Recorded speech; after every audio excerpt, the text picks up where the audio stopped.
noches, apreciables hermanos y amigos que nos hemos dado cita a esta tercera noche del Espíritu de Profecía.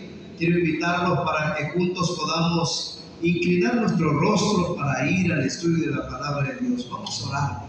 Querido Padre que estás en los cielos, santificado sea tu nombre. Muchas gracias, Señor, porque has permitido a tu pueblo realizar sus actividades personales de diversas maneras y nos has permitido, Señor, que al cerrar este día podamos recibir la bendición de tu palabra, Señor. Queremos ir a descansar con la seguridad de que tu palabra afianza nuestra fe adventista y sobre todo nuestra creencia en el don profético del tiempo del fin. Gracias, Señor. Ven a enseñarnos. Habla, por favor, Señor, a nuestro corazón y que a través de tu palabra tu nombre sea glorificado. Te pido, Señor, por mis hermanos, cada uno de ellos tiene necesidades particulares. Manifiesta tu poder, Señor, en sus vidas y que para gloria a tu nombre, Señor, tu poder se pueda revelar en sus vidas cumpliendo tu voluntad. Ven a estar con nosotros en el nombre de Jesús. Amén. Muy bien, hermanos. ¿Cuántos de los que están aquí no son miembros bautizados de la iglesia adventista? Levanten su mano. Alguno que no es bautizado y que vino, fue invitado. Muy bien, aquí es nuestro amigo.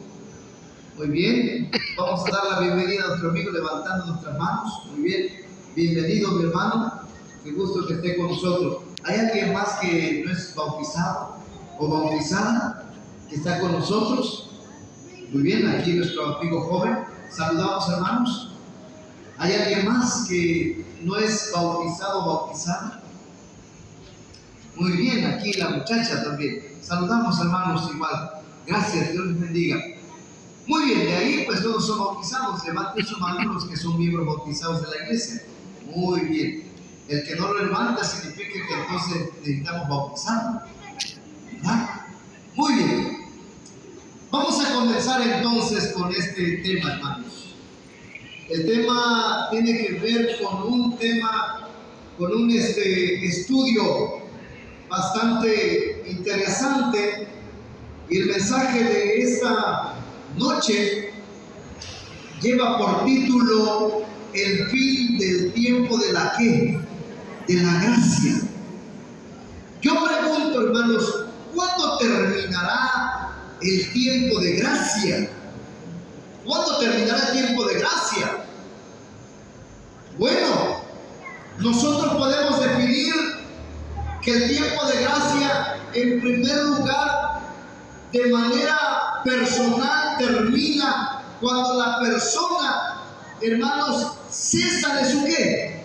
De su vida. Es decir, que no hay más vida para la persona, termina su tiempo de ¿qué? De gracia. Miren que este tema en particular del fin del tiempo de gracia no es un tema, hermanos queridos, contemporáneo. Desde muy atrás, el tiempo de gracia se ha manifestado de diversas maneras.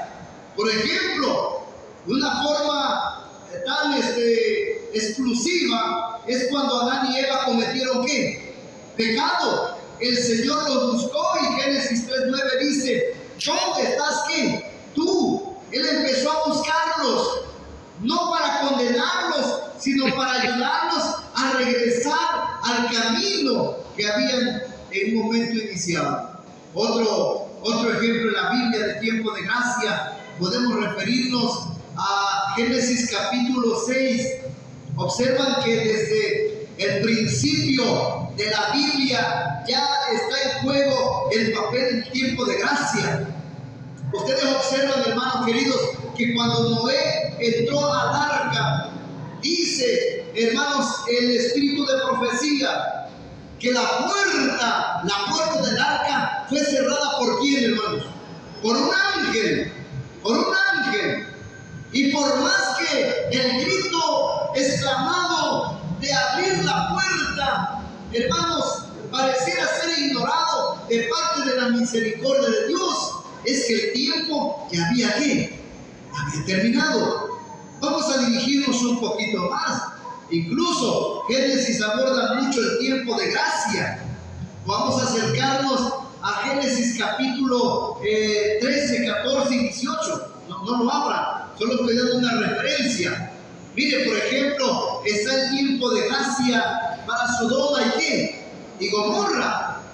Para Sodoma y Gomorra, Dios le dijo, hermanos, a través de esos dos varones, a Lot, que inmediatamente tomaran a su familia y salieran y no retrocedieran, porque había llegado el fin del tiempo de gracia para esa nación perversa, Sodoma y Gomorra.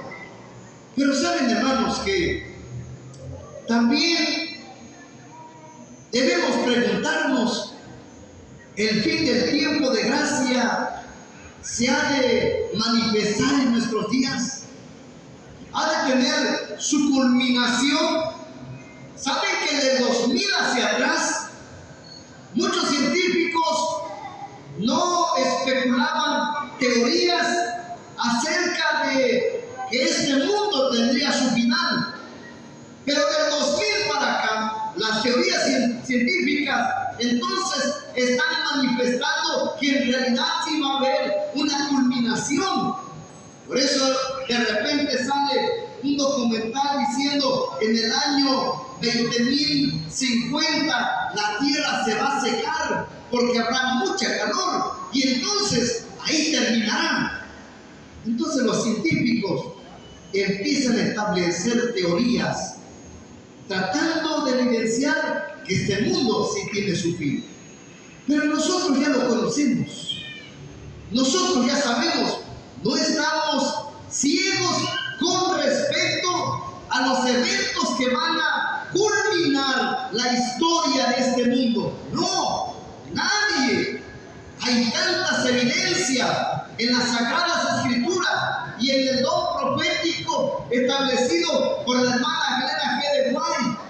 Suficiente luz para percibir los eventos que anteceden al regreso de Jesús. Ahora, el fin del tiempo de gracia.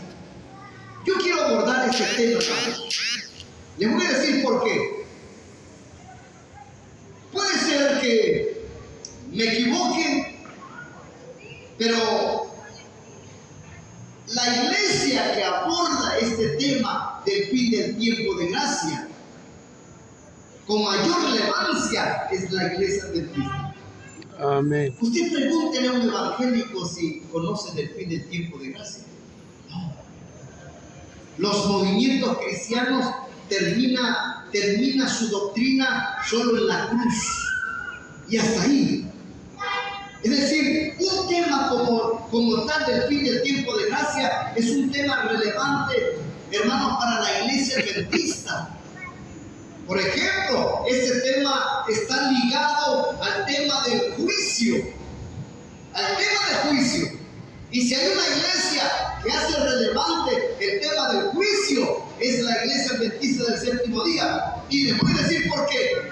Porque para nosotros como adventistas, el tema del juicio es el impulso de nuestro mensaje que está registrado en el mensaje de los tres ángeles. La hora de su juicio, ¿qué? Es decir, que para nosotros un tema fundamental, hermanos, tiene que ver desde el santuario, el fin del tiempo de gracia, el juicio. Por eso, hermanos, nosotros como adventistas, si hay algo que debiéramos saber, es acerca del tema del juicio. Del juicio. Más adelante lo vamos a abordar. Pero miren, hermanos, el fin del tiempo de gracia. El juicio investigador. Ahora, nosotros hemos crecido, miren, hermanos, de repente, solo con el concepto de que el fin del tiempo de gracia, es decir, que hoy Jesucristo está intercediendo. Cuando Él termina de interceder, entonces termina todo esto. Pero también nosotros como adventistas enseñamos que cuando Cristo se fue al cielo, pasó al lugar ¿qué? Santísimo. Y la pregunta es, ¿dónde fundamentamos esa doctrina, hermanos? Normalmente utilizamos, hermanos, cuando enseñamos a los conquistadores, que un día Irán Epson, después del chasco, cuando Guillermo Miller empezó a promover el advenimiento de Cristo, vino el chasco, Jesús no vino ese 22 de octubre de 1844, y entonces dice que Irán Epson, entre los maizales, levantó sus ojos al cielo y tuvo una visión donde Cristo pasaba del lugar santo al lugar ¿qué? Pero la pregunta es, si usted enseña eso allá a la gente que no conoce, ¿le va a creer? No. ¿Le va a creer? Por eso nosotros tenemos que tener no solo un fundamento de la historia denominacional, porque por eso es importante saber que si un tema relevante para el adventismo es el tiempo de gracia, el juicio investigador. Y hermanos queridos, esa historia es real, esa historia es verdadera, hermanos. Es verdadera después de que tú ya eres adventista, ¿me entiendes? Pero mientras no eres adventista, de repente vas a decir, ¿será que en realidad es cierto? Y entonces, ¿dónde basamos nuestro fundamento del fin del tiempo de gracia? Aquí está. Hay dos versículos clave en el libro de Apocalipsis, hermano. Y especialmente también en Daniel 8:14 con la profecía de los que, hermanos, de los 2300 días, tardes y mañanas. Ahí está ubicado el tema del juicio, pero quiero llevarlos al libro de Apocalipsis. Abran sus Biblias. Rápidamente, vamos. Les quería contar una historia, pero por el tiempo no me va a alcanzar contar la historia. No me va a dar tiempo. Ayúdame ahí. A ver. No. Tampoco.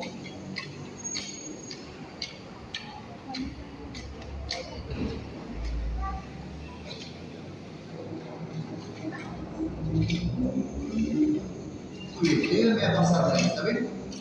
Muy bien, hermanos. Les dije que les quería contar la historia, pero como la de ayer, ¿verdad? ¿Se acuerdan la de ayer? Muchos de ustedes, hermanos, se fueron preocupados por la rata, ¿verdad? Así es que vamos a avanzar por el tiempo. Quiero llevarnos al libro de Apocalipsis, capítulo 11. Ojo, señores, ahí está una de las bases importantes, hermanos, con el tema del juicio investigador. Siguiente hijo, ayúdame a pasar. No te preocupes. Siguiente hijo. Muy bien. Apocalipsis, capítulo 11. Apocalipsis, capítulo 11. ¿Ya lo tienen, hermanos? ¿Ya lo tienen? Apocalipsis, capítulo 11. Bien, abran sus Biblias. Hemos venido a estudiar la Biblia. Apocalipsis capítulo 11. Mírenme aquí, hermanos, antes de ir al versículo. ¿Saben que el capítulo 10 de Apocalipsis describe, hermanos, describe el librito que entra al paladar y es como? Es dulce y en el vientre es como amargo. Eso nosotros lo hemos interpretado que es el chasco de 1800 ¿qué? Y si hay razón, les voy a decir por qué. Todo coincide, hermanos. Porque entonces, el último versículo del capítulo 10, que no quiero que lo lea porque no es el mensaje ahorita, él me dijo, es necesario que profetices otra vez sobre muchos pueblos, naciones, lenguas y reyes. ¿Sobre qué tenían que profetizar, hermano? ¿Sobre qué tenían que, hermanos, que hablar? Es lo que habla el capítulo 11, versículo 19. ¿Ya lo tienen? 11, 19. Muy bien, vamos rápidamente. 11, 19. Leemos. Yo quiero que presten atención a cada parte de este versículo. Leemos. Vamos a leer todos. 1, 2, 3. Y el templo de Dios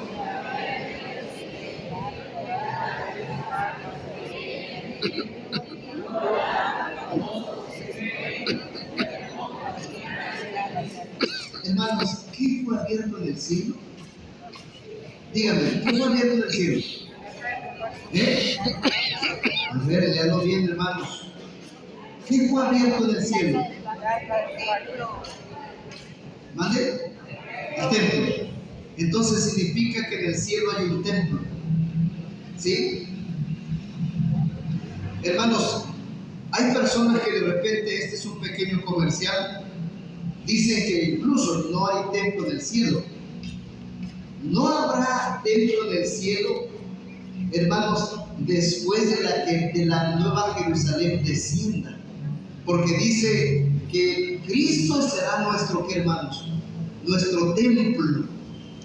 Pero en este momento Apocalipsis 11 dice, hermanos, que el templo de Dios fue que, ¿me pueden prestar el láser por lo menos?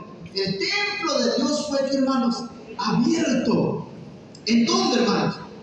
En el cielo. Ojo, señores, se está refiriendo al santuario. Les voy a decir por qué. Al santuario, porque dice, y el arca de su qué, hermanos, de su pacto. El arca, gracias, pastor. El arca de su pacto, miren, se veía en dónde. ¿Y en dónde está el arca? Díganme dónde está.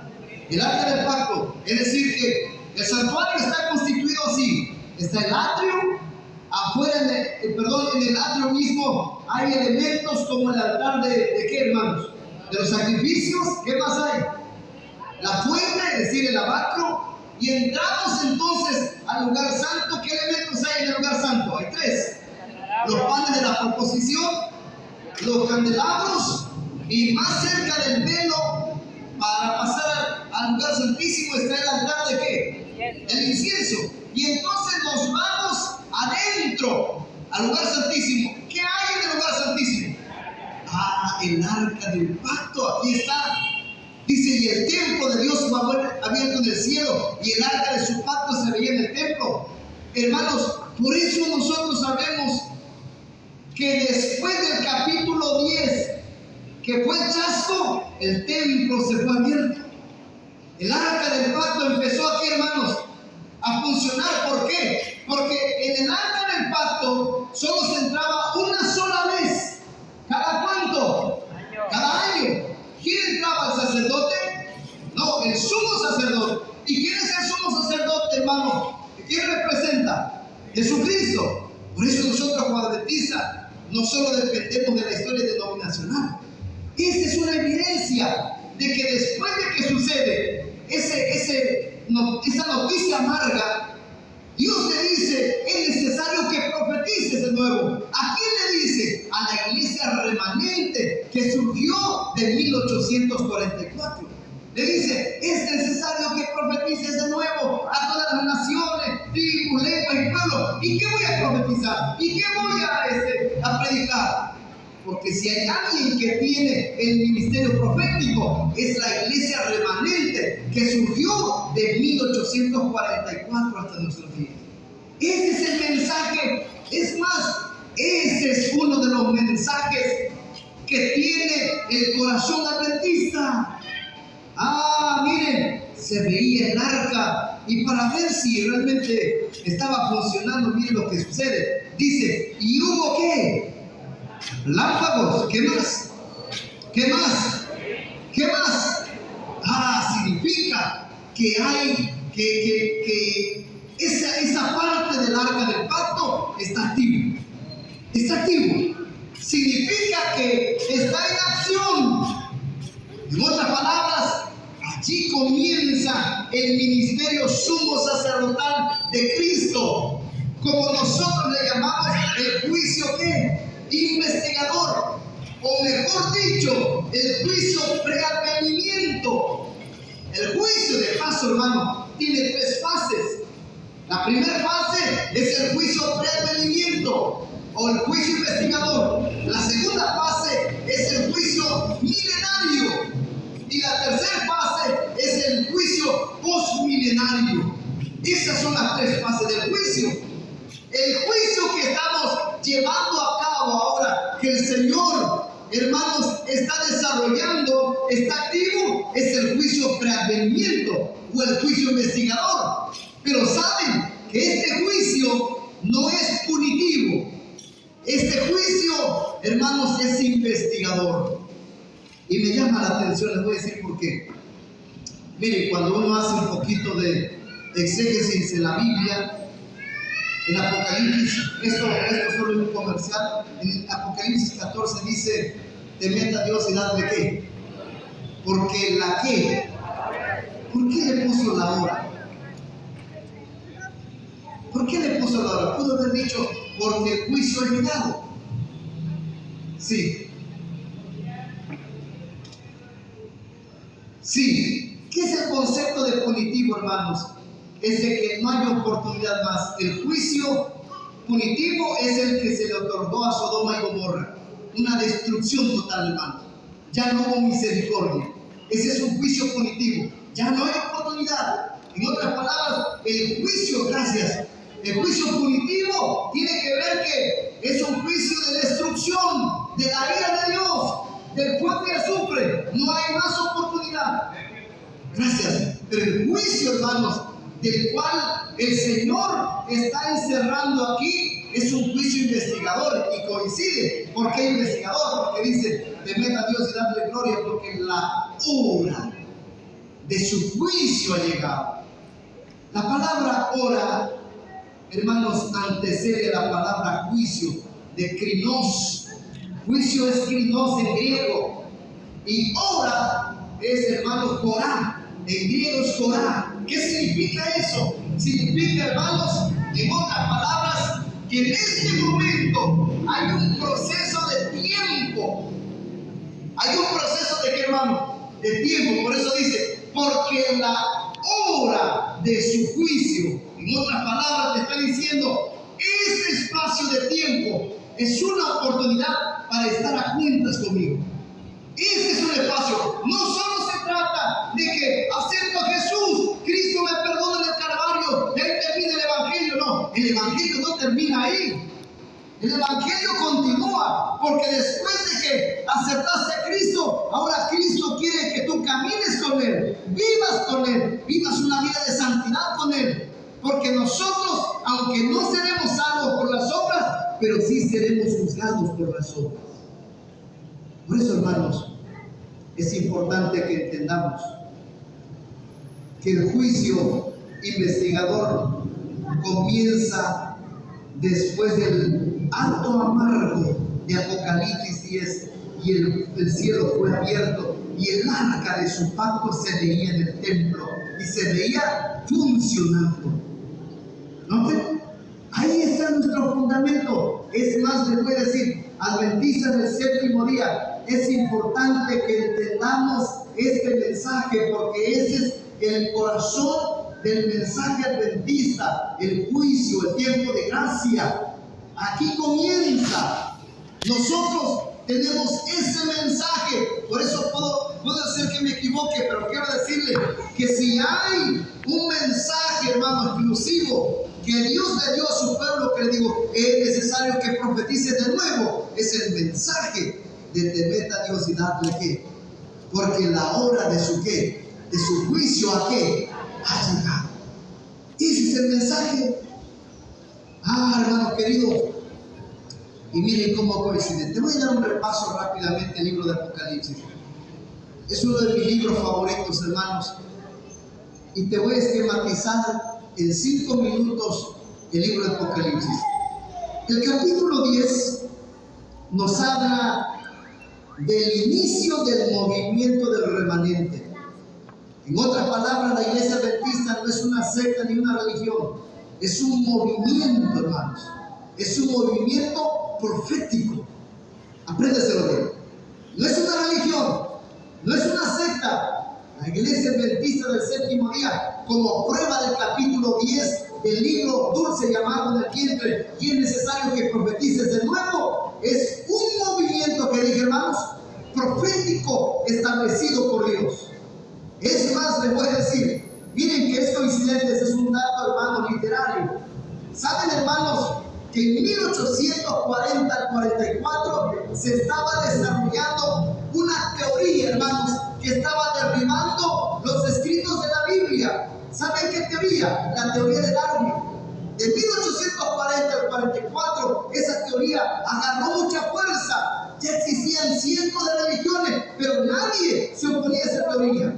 En 1844, Dios levanta este movimiento en medio de que estaba siendo aplazado las verdades bíblicas. Levanta el movimiento con un mensaje. ¿Cuál es el mensaje? Temed a Dios y dadle ¿qué? Porque la hora de su juicio ha llegado. Adorad a aquel que hizo ¿qué? Porque Darwin decía, no, este es un asunto de teoría de la evolución. Y por eso Dios, en su omnisciencia, levanta a un movimiento para contrarrestar las teorías y filosofías de aquel tiempo, hasta nuestros días. Por eso a mí me quedó muy grabado lo que dijo el pastor Cortés el sábado anterior. Nosotros no seremos presa ni carnada, hermanos queridos, de los movimientos poderosos que habrá. Nosotros somos el pueblo del escenario que defenderá en alto la palabra de verdad, hermano. Sí, hermanos. Por eso usted tiene que saber esto. Vamos al capítulo 11. El capítulo 11, entonces, habla de los dos olivos, que es el Antiguo y el ¿qué? Y el Nuevo Testamento. Y en esos dos testamentos está entonces centrado en toda la Biblia el tema del juicio investigador. Miren, hermanos, el juicio investigador, les vuelvo a repetir, no es un tema actual. Comenzó desde Adán y Eva. Dice que Dios empezó a buscar a la pareja, lo buscó. ¿Qué le dijo? ¿Dónde estás tú? ¿Significa que Dios no sabía dónde estaba? No, sí sabía. Lo único que él quería saber es que el hombre reconociera su condición. Ese es el tema del juicio, que el hombre reconozca su condición. El capítulo 12. ¿Qué nos habla el capítulo 12? El capítulo 12 nos habla las características que tiene el movimiento profético, la iglesia remanente. El capítulo 13, Dios le dice a su iglesia remanente, mira, gracias hermano, muy hermano, gracias. El capítulo 13, hermanos, Dios le dice al remanente que ese remanente va a enfrentar desafíos. Y ya lo enfrentó. Es interesante que comienza a describir la primera bestia. ¿Y por qué, hermano, describió la primera bestia? Es para que el pueblo de Dios supiera que así como pasó en la Edad Media, se volverá a repetir cuando la herida fue sanada con la segunda bestia. Entonces, le muestra a su pueblo los desafíos que va a enfrentar.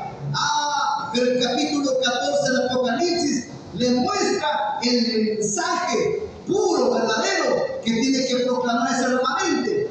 Pero el capítulo 15, Dios le muestra al remanente que todo esto que enfrentará el pueblo será breve.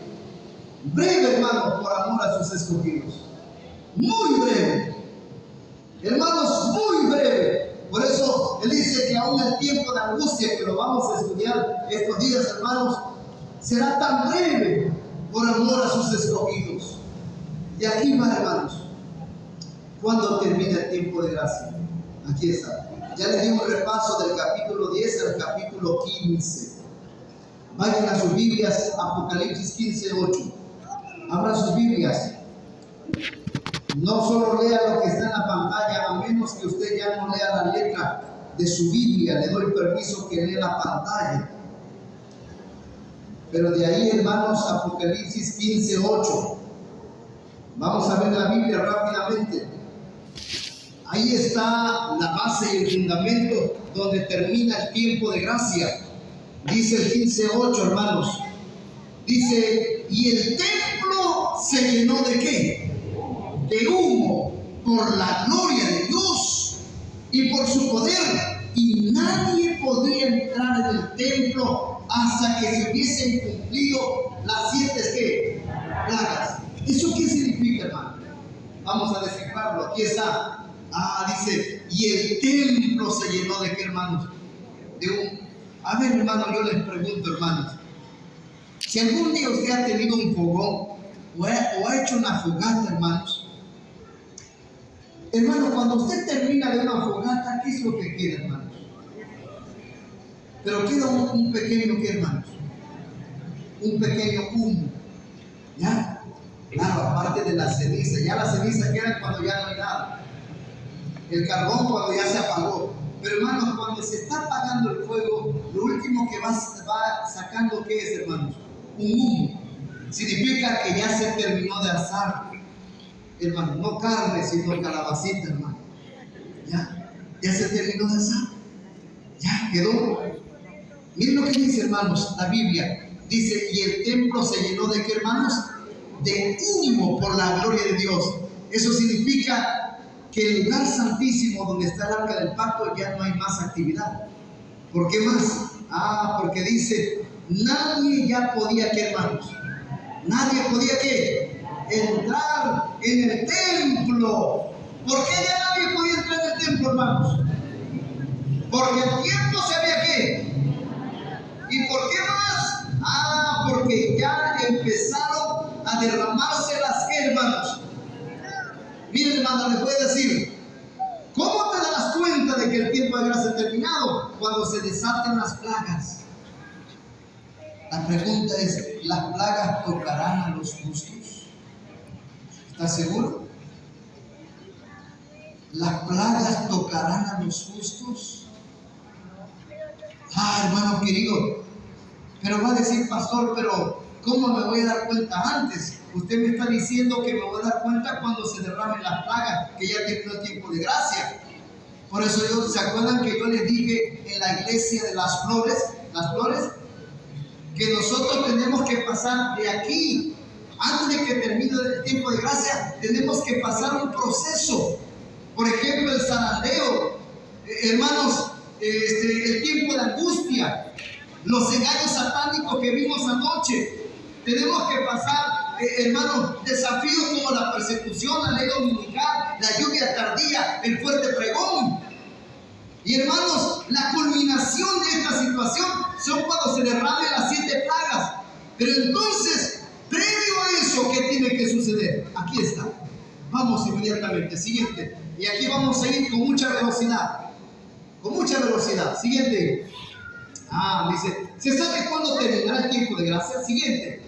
Evento de los últimos días. Página 193 dice, Dios no nos ha revelado el tiempo cuando terminará este mensaje o cuando llegará a su fin el tiempo de gracia. Aceptemos las cosas reveladas para nosotros y para nuestros hijos, pero no procuremos saber lo que ha sido mantenido secreto en los concilios del Todopoderoso.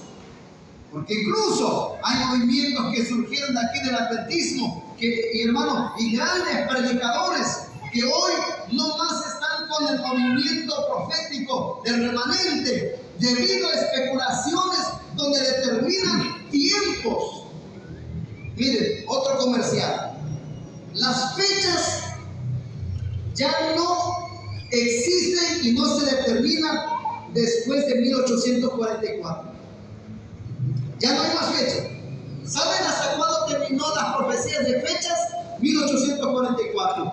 De 1844 hacia adelante no hay más fechas de profecía.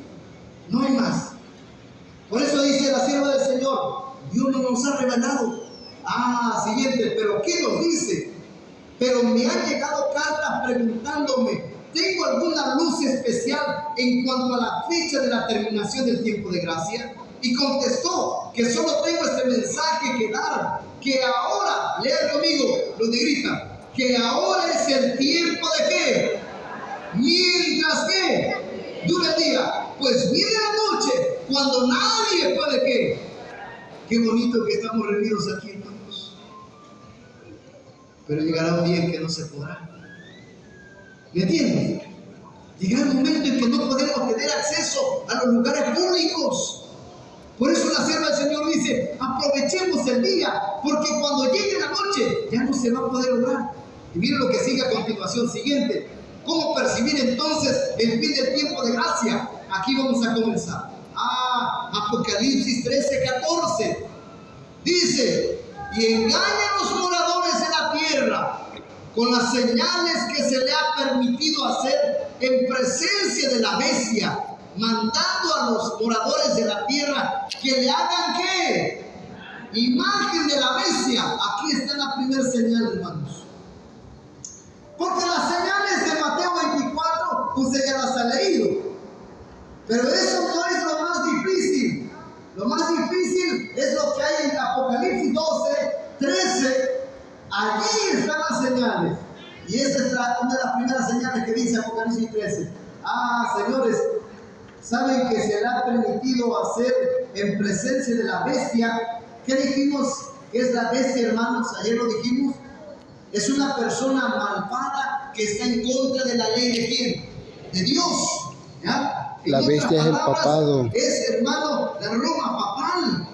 Pero a esto dice que mandando a los moradores de la tierra que le hagan una ¿qué? Una imagen. ¿Qué es la imagen entonces? Vamos a ir un poquito allá. Aquí mismo nos dice. Por eso tenemos el don profético. Esta iglesia es un movimiento profético. Dice: se me ha mostrado decididamente que la imagen de la bestia se formará antes de qué, hermanos. Noten, por eso digo que esta es una de las señales importantes. Para que usted percibe que tu oportunidad se está terminando. Esa es una señal. Esa es una señal. La formación de la imagen de la bestia. Hermanos, y esto debido a que constituirá una gran prueba para el pueblo de Dios. Siguiente, digo. Aquí está. ¿Qué es la imagen de la bestia? Aquí está, hermano. ¿Qué es la imagen de la bestia según Apocalipsis 13, 14 y 15? ¿Cómo se la formará? Evento de los últimos días, página 194, dice: la imagen de la bestia representa la forma de ¿qué, hermanos? ¿La forma de qué? De protestantismo apóstata que se desarrollará cuando las iglesias ¿qué?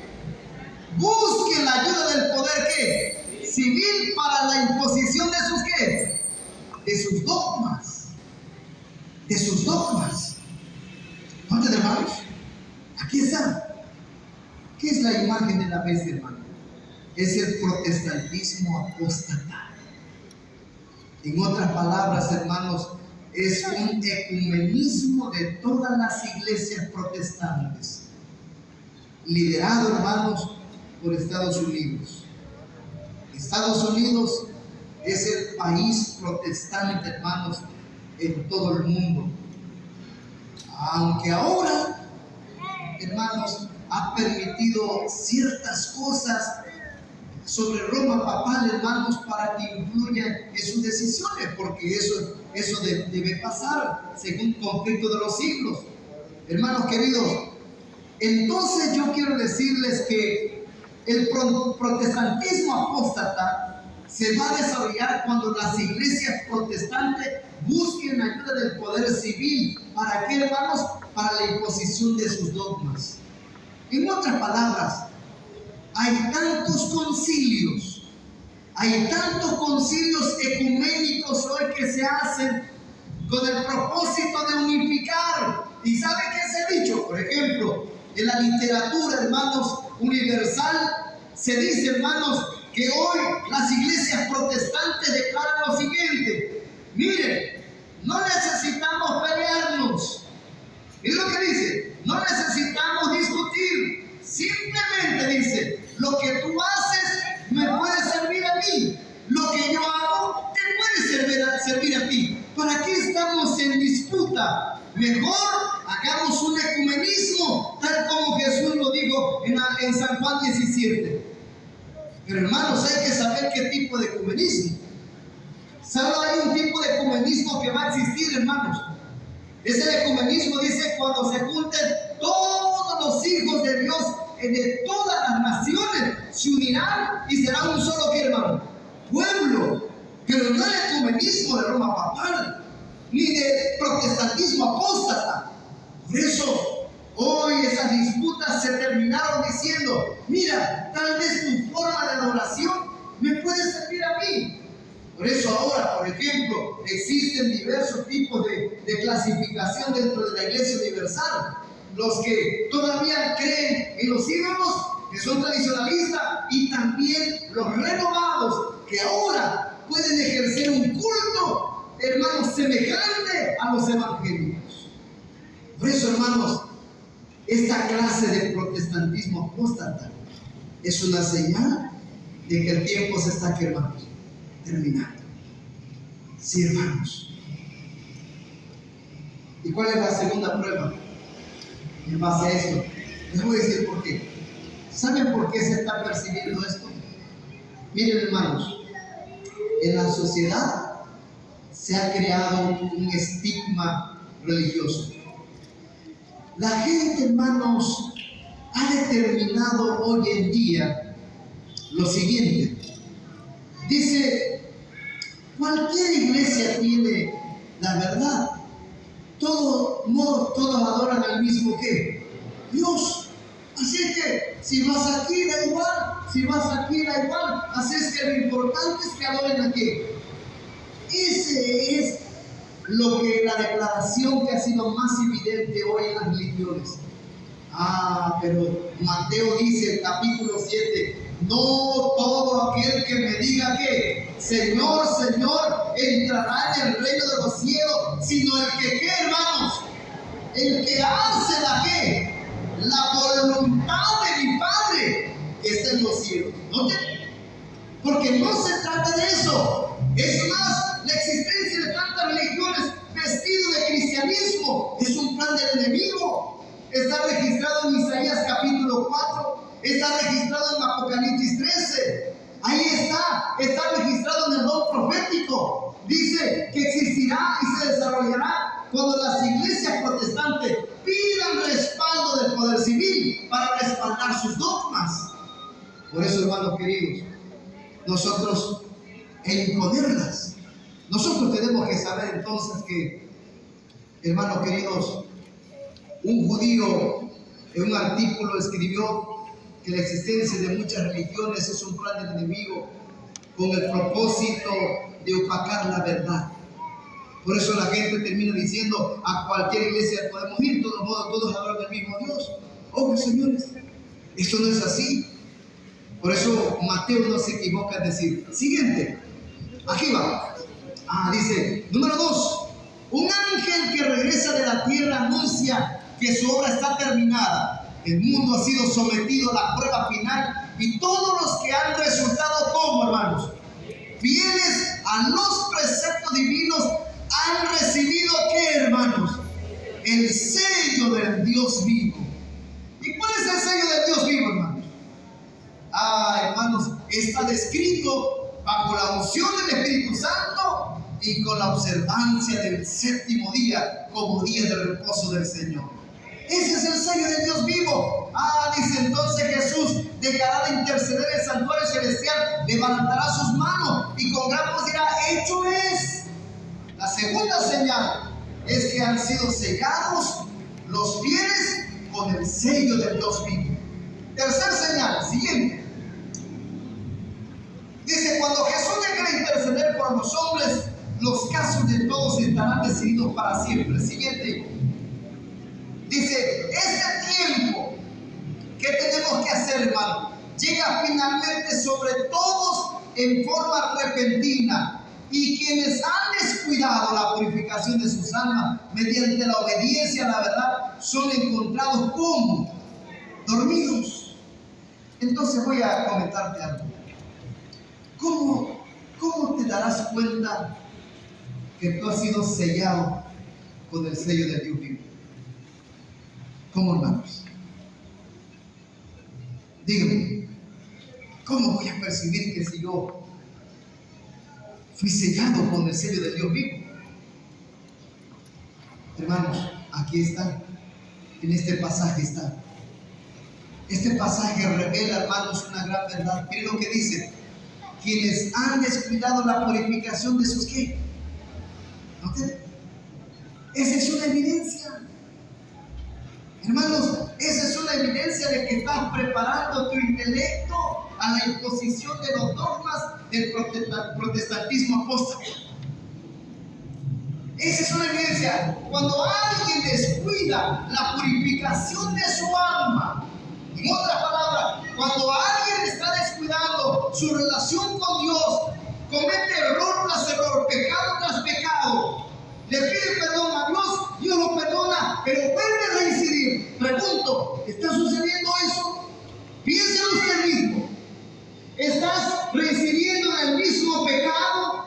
¿Estás cometiendo error? Llega un momento en que la persona se adapta a la misma vivencia del pecado, de tal manera que no se da cuenta la condición en que vive. Noten la purificación de sus almas, mediante la que, hermanos, la obediencia a la verdad son encontrados dormidos. Hay un libro, hermanos, que acaba de salir que se llama La mejor ruta es la obediencia. Sí, hermanos, la mejor ruta es la obediencia. No le busques recovecos, hermanos. La obediencia hacia Dios no se negocia. La obediencia a Dios no se negocia. Y miren, los que han tenido experiencia de caída, van a observar, hermano, que cuando no sigo las reglas, tengo la tendencia de equivocarme. Eso es así. En otras palabras, te lo voy a invertir. El que sigue las reglas no se equivoca. ¿Me entiendes? Ahora, ¿por qué fue tu caída? Porque dejaste esta ruta, hermanos. La purificación de las almas se observa mediante la obediencia. Dice, y el tiempo de gracia terminará poco antes de que el Señor aparezca en las nubes del cielo. Siguiente. Actividades humanas que van a suceder antes de que termine el tiempo de gracia. Las formas del licor seguirán en vigor. Usos impíos se percibirán en contraste. Habrá una aparente ¿qué? Paz y prosperidad en el mundo. Porque eso es lo que se busca, hermano. Siguiente. Cuando los razonamientos de la filosofía hayan desterrado el temor a los juicios de Dios, cuando los maestros de la religión nos hablen de largos siglos de paz y prosperidad y el mundo se dedique por completo a sus negocios, a sus placeres, a plantar y edificar, a fiestas, diversiones, desechando la amonestación de Dios, se burlen de sus mensajeros, entonces vendrá aquí, hermanos. Sí, hermanos. Siguiente. Cuarta actividad humana. Satanás incita a impíos a destruir el pueblo de ¿quién? De Dios. Quinta actividad humana. Habrá hambre de la palabra de ¿quién, hermanos? De Dios. Miren lo que dice este pensamiento, hermanos. Reflexionen. Quiero que lo leamos todos juntos, hermanos. 1, 2, 3. Los que ahora no aprecian, ni estudian, ni valoran profundamente la palabra de Dios hablada por sus siervos, es decir, los profetas, más adelante tendrán razón para lamentarse amargamente. Sí, hermano. ¿Cómo le llamamos esto, hermanos? Se llama ignorancia voluntaria. ¿Se acuerdan de ayer? Esto es la ignorancia voluntaria, hermanos. Porque no aprecian, no estudian, ni qué, hermanos, ni valoran. Simplemente así. Esa es la ignorancia voluntaria del que hablé ayer. Es un Dios contemporáneo. Decimos, no tengo tiempo. Menos para tomar un cargo y servir a Dios. Menos. Noten, hermano, por eso se llama ignorancia voluntaria. Muchos van a lamentarse amargamente. Porque cuando tuvieron el día, hermanos, el tiempo para escudriñar las escrituras, llegará el momento en que no se tendrá oportunidad. Siguiente. Vi que al fin del tiempo del Señor erigido el juez caminará por la tierra, las temibles plagas comenzarán a caer. Entonces quienes han despreciado la palabra de Dios y la han valorado a la ligera, como dice el profeta Amós, irán errantes de mar en mar, desde el norte hasta el oriente descubrirán, buscando palabra de Jehová y no la que. En la tierra habrá un hambre por oírla, que, hermanos. Sí, hermanos. Y es curioso, les voy a decir por qué. Un día yo preparé un tema para adolescentes. Porque estuve muchos años como director de escuela sabática y tenía una preocupación por los adolescentes. Porque la edad que menos se estudia la Biblia es la edad de la adolescencia. Ya los adolescentes no más. Es más, les voy a decir, a los adolescentes les cuesta venir con una Biblia a la iglesia.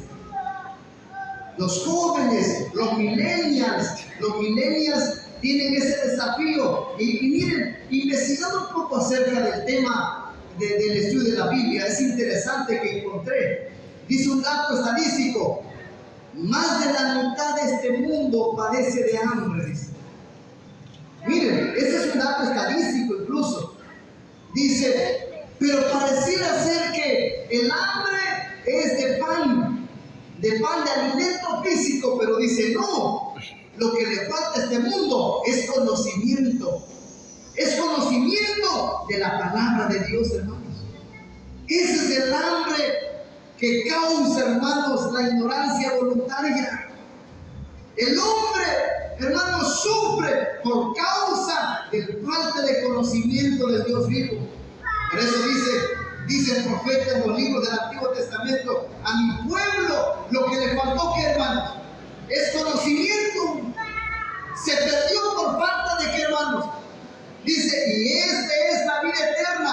¿Qué más? Que te conozcan. Sí, hermanos. Por eso Amós dice, señores, no tomemos a la ligera, porque en la tierra habrá un hambre poderoso de oír la palabra de Dios. Siguiente. Aquí están las 6 formas de actividades humanas. La última, no más oración de intercesión por los impíos. Siguiente. El Señor viene con poder y gran gloria. Entonces separará completamente a los justos de los impíos. Pero el aceite no podrá hacer, ¿qué, hermano? Que la vida espiritual de tu papá, si es un hombre que habla la Biblia, no se te va a transmitir a ti, no se te va a transferir a ti. Cada uno debe cargar su vasija de ¿qué? De aceite. La pregunta que hago esta noche: ¿cómo está tu vasija? ¿Tiene aceite? Miren las 10 vírgenes, todas tenían aceite, ¿sí o no? Sí, pero otras tenían preparación de otra ración. ¿Qué dijeron las 5 vírgenes imprudentes? Préstanos o danos de tu aceite. ¿Qué dijeron? No, mejor vayan ustedes y ¿qué? Compran.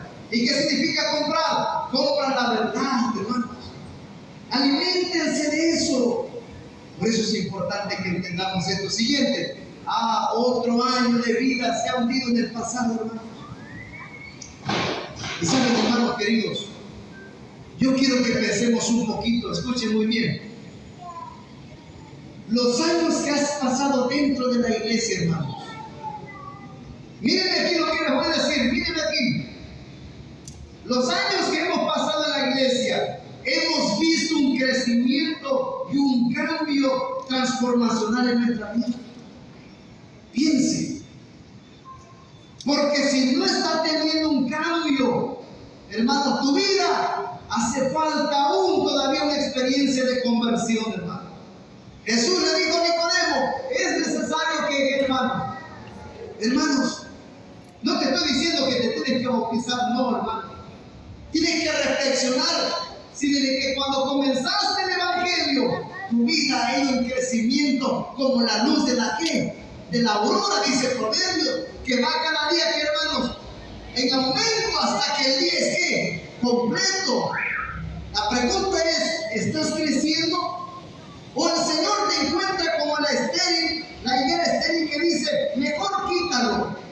Y el Señor le dice, no, ¿por qué no le das una ¿qué? Una oportunidad. Tal vez el siguiente año de ¿qué? Hermano, yo pregunto, ¿tú crees que el siguiente año tu vida será diferente? Piensa. Pareciera ser, hermanos, una broma. Se encontraron 2 médicos. Dijeron, oye, se murió tanta gente en el COVID. Él dijo, sí, se fueron los buenos. Así dijo él. Se fueron los que nos quedamos los que todavía necesitamos arreglar cuentas con Dios. Así dijo él. Y yo me quedé, hermano, reflexionando. Él dijo, se fueron los buenos. Nos quedamos los que todavía necesitamos crecer en nuestra experiencia. Porque si el Señor nos ha permitido la oportunidad de tiempo de gracia, hermanos, es porque algo todavía nos falta que hacer. O en su obra o en nuestra vida. Por eso yo te pregunto, ¿qué obra te hace falta concluir, hermanos? La obra de la fe. Sí, hermanos, porque Creer en los días de Jesús. los justos son contados. No crean que los justos mueren, hermanos, por casualidad, no, hermanos. Porque para todos los justos, hermanos, Dios tiene contados sus días. Porque Dios tiene trazado su plan. Por eso cuando Dios dice hasta aquí, mi hermano. Por eso cuán importante es que todos los días, hermanos, estemos a cuenta con Dios. Porque hay dos tiempos que no existen, el de ayer que ya pasó y el de mañana. Hay dos tiempos que no existen, el único tiempo que existe es ahora. Ahora es tu tiempo de gracia. Ahora es el momento en que tú y yo tenemos que observar. Si el Señor me permitió quedarme, es porque tengo una obra que cumplir en su iglesia o una obra que concluir en mi vida espiritual. ¿En qué lugar, hermano, te está tratando? ¿Dónde? Piense. Por eso dice, hermano, ¿cuál será tu historia? ¿Qué escribiremos cada uno sobre sus páginas inmaculadas? Procuremos, lean conmigo, hermano, procuremos comenzar este año con propósitos correctos y motivos que puros, como quienes tendrán que, ¿qué, hermanos? Que rendir cuentas ante Dios. delante de Dios. La sierva del Señor escribe este texto, hermano.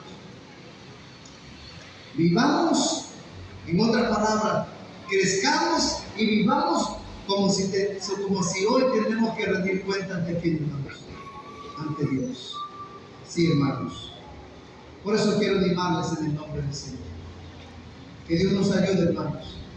Que el fin del tiempo de gracia termina cuando el Señor te lleva al descanso, o cuando termina una sucesión de eventos que acabamos de estudiar. Entonces el Señor dice, hecho está, y se derraman las 7 plagas postreras, hermano. En estos días veremos algunas de ellas. Que Dios nos bendiga, hermanos. Es mi deseo y oración esta noche.